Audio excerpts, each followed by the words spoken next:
మనం నిన్న మొన్నటి నుంచి 4 రోజులుగా లవ్ హేట్ రిలేషన్షిప్ దాని గురించి చూస్తా ఉన్నాము. దాంట్లో నిన్న భాగంలో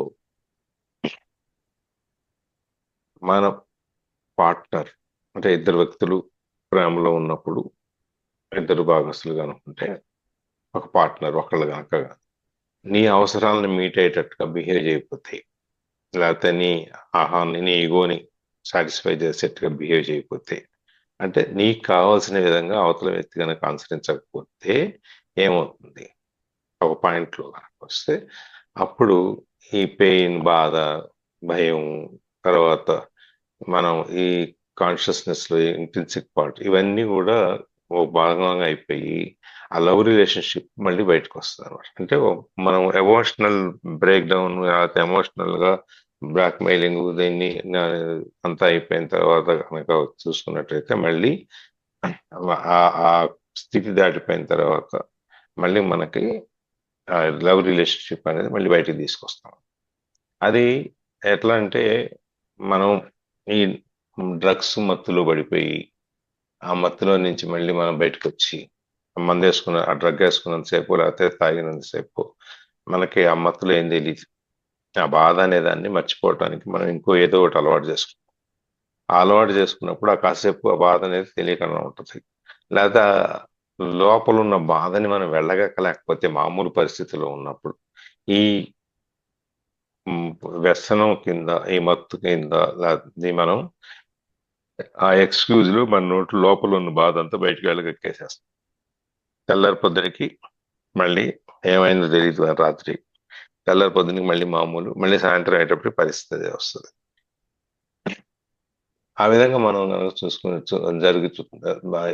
ఒక పార్ట్నర్ కనుక మనకి మనం అనుకున్న ప్రకారం మన అవసరాలకు తగ్గట్టుగా కనుక స్పందించకపోతే ఒక్కోసారి ఈ విధంగా కూడా జరుగుతుంది.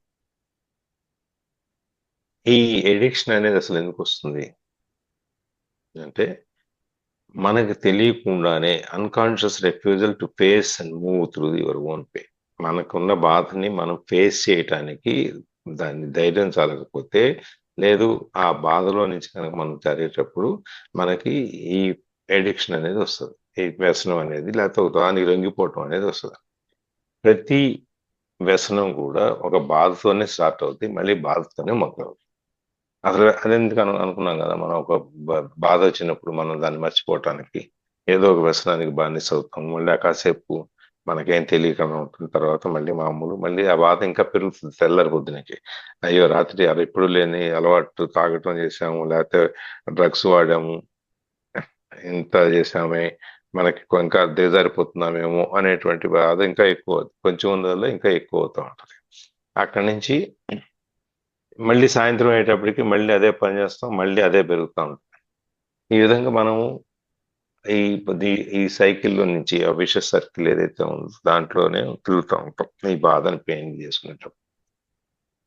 అయితే ఈ ఎడిక్షన్ అనేదానికి కూడా ఏదో ఒక పాయింట్ బ్రేకింగ్ పాయింట్ ఉంటుంది దానికి. ఏదే కొన్నాళ్ళ తర్వాత ఇక అది పని చేయటం మానేస్తుంది. కొంతమంది నిద్ర మాత్రలు వేసుకుంటారు, కొంతమంది తాగుతారు, కొంతమంది డ్రగ్స్ వాడతారు. ఈ విధంగా కొన్ని కొన్ని రకాలుగా కొన్నాళ్ళ తర్వాత ఇవి కూడా పనిచేయటం మానేస్తాయి. ఇప్పుడు మనం వంటలో బాగాలేకపోతే మందులు ఎలా వేసుకుంటాము, వాడు రెగ్యులర్ గా వాడేవాడికి ఏమో ముందు 250 mg వేసుకుంటే తర్వాత 400 వేసుకోవాల్సి వస్తుంది, తర్వాత 600 వేసుకోవాల్సి వస్తుంది. మళ్ళీ అది పని చేయదు, తర్వాత మళ్ళీ ఇంకోటి. ఈ విధంగా సైకిల్ మళ్ళీ మనం పని చేయని పరిస్థితికి వెళ్ళిపోతాం అనమాట. అప్పుడు ఇంకా ఈ బాధ అనేది ఇంకా ఎక్కువ అవుతుంది.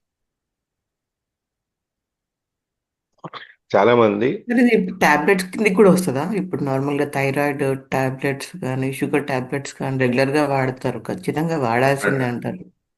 అంటే థైరాయిడ్ కిందకు వస్తుంది. థైరాయిడ్ కింద వాడేది అది యాక్చువల్ గా ఒక గ్లాండ్స్ వర్క్ చేయడం కోసం వాడుతుంది, అది ఎడిక్షన్ కాదు. ఉమ్. ఈ అంటే అట్లకే వాడుతూ వాడుతూ ఉంటే దాన్ని ఏమన్నా. ఆ, అది ఏమవుతుందంటే కొన్నాళ్ళ వరకు ఆ థైరాయిడ్ పెంచకుండా ఉంటుంది, తర్వాత మళ్ళీ కొద్దిగా పెరిగి అందుకే 6 months ఒకసారి టెస్ట్ చేయించుకొని డోసేజ్ పెంచుకోవడం తగ్గించుకోవడం ఉండదు, పెంచుకోవడం జరుగుతుంది జనరల్ గా. థైరాయిడ్ పెరుగుతూ ఉంటది, 6 months ఒకసారి టెస్ట్ చేయించుకొని మళ్ళీ డ్రగ్ యూసేజ్ మార్చుకుంటాం. బట్ దట్ ఈస్ నాట్, ఒకవేళ ఒక పూట వేసుకోకపోతే మనకేమి మెంటల్ గా కానీ ఫిజికల్ గా కానీ మనకి సైకలాజికల్ గా కానీ మనకేం తేడా రాదు. కానీ ఇక్కడికి వచ్చేటప్పటికి ఈ డ్రగ్స్ కానీ, లేకపోతే మందు తాగటం కానీ, లేకపోతే ఈ నిద్ర మాత్రలు ఉంటాయి, కొన్ని సెడేటివ్స్ ఉంటాయి. అది తర్వాత కొన్ని సందర్భాల్లో మేలుకొని ఉంటానికి టాబ్లెట్లు వేసుకుంటాం.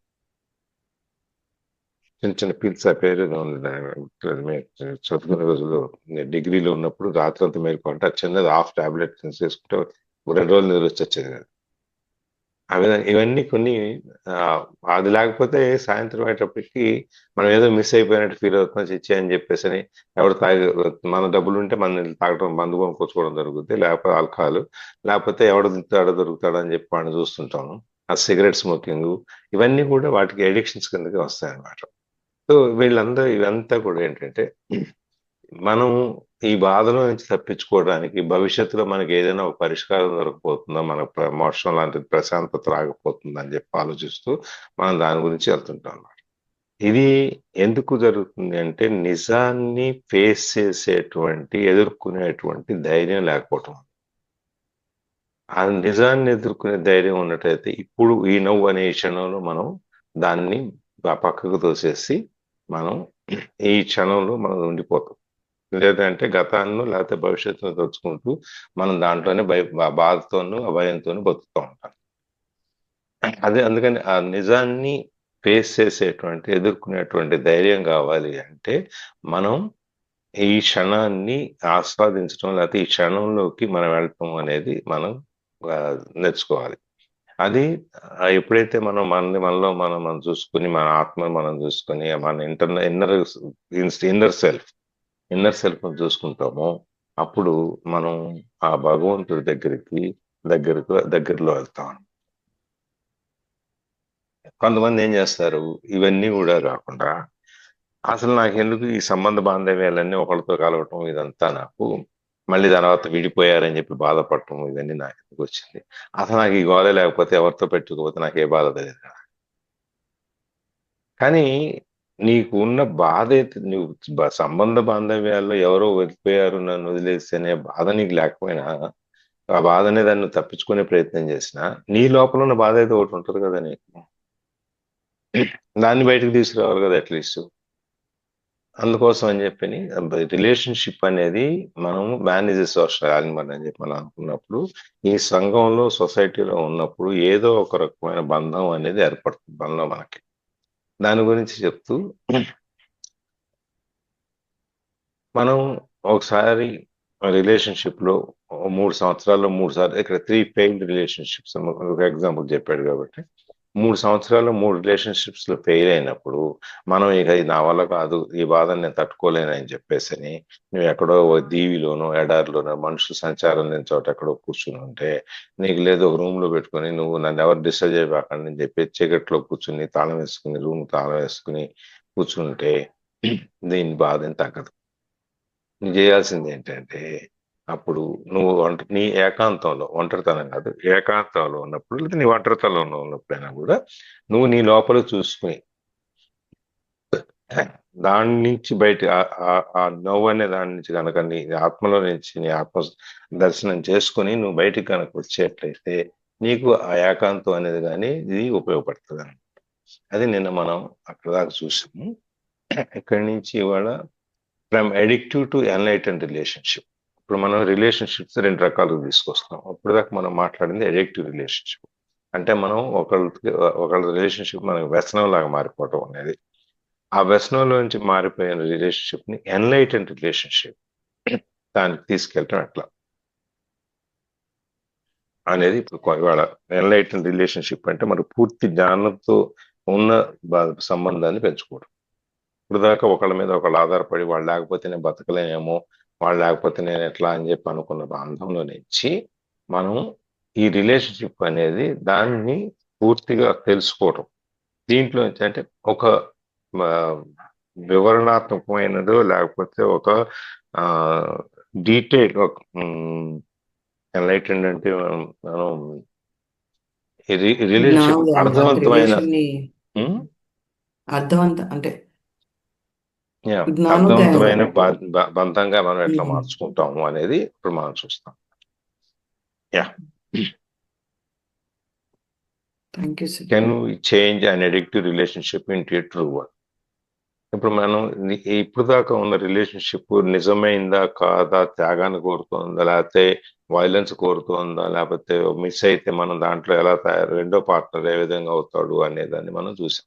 దాన్ని మనం ఈ ఎడిక్టివ్ రిలేషన్షిప్ ని, అంటే ఎడిక్టివ్ రిలేషన్షిప్ అనేది ఫాల్స్ రిలేషన్షిప్ అని ఒక విధంగా తీసుకొస్తుంది. ఎందుకంటే ఒకళ్ళ మీద ఒకళ్ళు ఆధారపడి ఉంటాం, ఒకళ్ళు కనుక వెళ్ళిపోతే రెండో వాడు పిచ్చోళ్ళు అయిపోవటం, ఇంకోటి అయిపోవటం, ఇంకోటి అయిపోవటం. కాబట్టి దాన్ని నిజమైన రిలేషన్షిప్ గా మార్చడానికి కుదురుతుందా అనేది ఇప్పుడు క్వశ్చన్. చదవండి.